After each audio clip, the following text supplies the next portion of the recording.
Bagi yang belum tahu, Indonesia dan Korea Selatan bersama-sama membangun jet tempur. Jet tempur modern ini diberi nama KF-21 Boramae.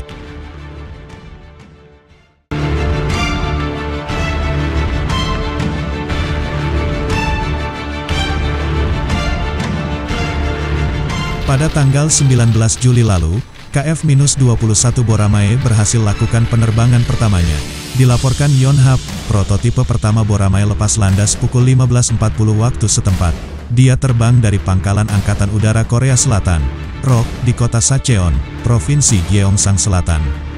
Dikabarkan, Boramae terbang selama 33 menit sebelum akhirnya landing pada pukul 16.33. Defense Acquisition Program Administration, DAPA, mengatakan, uji terbang ini dipiloti oleh Mayor Ahn Jun-hyun dari ROK. Penerbangan perdana ini bertujuan untuk mengecek kinerja terbang dasar pesawat, seperti lepas landas dan mendarat.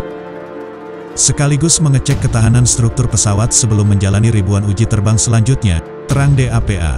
Prototipe KF-21 Boramae terbang dengan kecepatan 400 km per jam di udara selama 33 menit itu. Kehadiran Indonesia dalam mengembangkan KF-21 Boramae membuat negara Asia Tenggara ini kerap disorot dunia. Dengan ikut andilnya Indonesia juga membuktikan bahwa kemampuan anak-anak bangsa sangat kompeten. Dalam pengembangan jet tempur ini, setidaknya ada 1.600 insinyur yang dikerahkan dan tentu saja sebagian datang dari Indonesia. Dan perlu untuk diketahui, hubungan dua negara ini sudah terjalin sejak lama.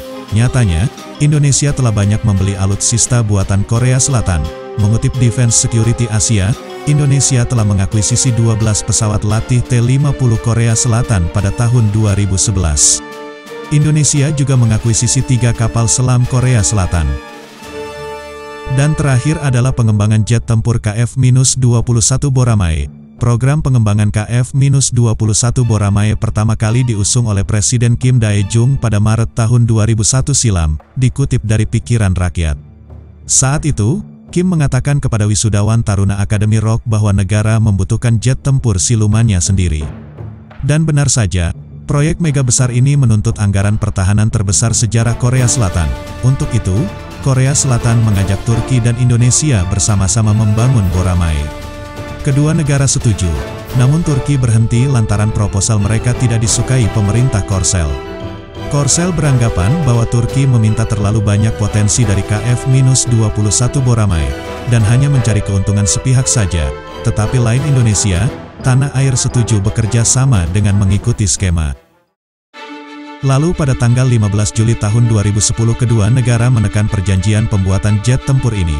Untuk itu, Indonesia diberi tugas untuk membayar 20% sebagai bentuk kontribusi pembangunan KF-21 Boramae.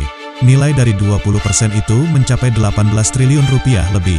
Zona Jakarta mengutip dari Pikiran Rakyat, lalu sisanya, atau 80% akan ditanggung oleh pemerintah Korea Selatan dan Korea Aerospace Industries, KAI, sendiri sebagai perusahaan pengembang. Di dalam perjanjian, Indonesia dikatakan akan mendapat sekitar 40 unit KF-21, lalu Angkatan Udara Korea Selatan tentu yang paling diprioritaskan, dengan jatah 100 unit. Namun sayangnya, Indonesia belum juga menyelesaikan kewajibannya. Pertemuan puncak antara dua pemimpin negara ini berlangsung di Seoul tanggal 28 Juli tahun 2022. Pada kesempatan itu, Presiden Yoon Suk-yeol mengatakan kedua negara masih berkomitmen meneruskan program KF-21 Boramae. Namun berbeda dengan Presiden Joko Widodo yang tidak menyinggung soal program jet tempur ini. Diketahui, Indonesia terlambat melunasi bagiannya, yaitu sebesar 20%, Korea Times menyatakan bahwa masih belum ada solusi untuk masalah pembayaran ini. Portal berita itu juga mengatakan kedua pemimpin tidak merinci rencana yang akan mereka ambil ke depannya. Dan utang Indonesia ini masih terus ditagih oleh Korsel. Menurut DAPA, Indonesia terakhir membayar patungannya pada tahun 2017. Indonesia belum mengklarifikasi kapan mereka akan menyelesaikan pembayarannya. Kamu paham mereka tidak bisa membayar sekaligus, dan kamu membuka peluang agar pembayaran dapat dilakukan secara bertahap, mencicil, terang DAPA. Mengutip Defense Security Asia, Indonesia baru menyelesaikan sekitar 30% pembayaran. Indonesia telah gagal membayar 671 juta dolar dari total pembayaran 1,3 miliar dolar, dan seperti yang sudah-sudah, masalah keuangan menjadi alasan utama.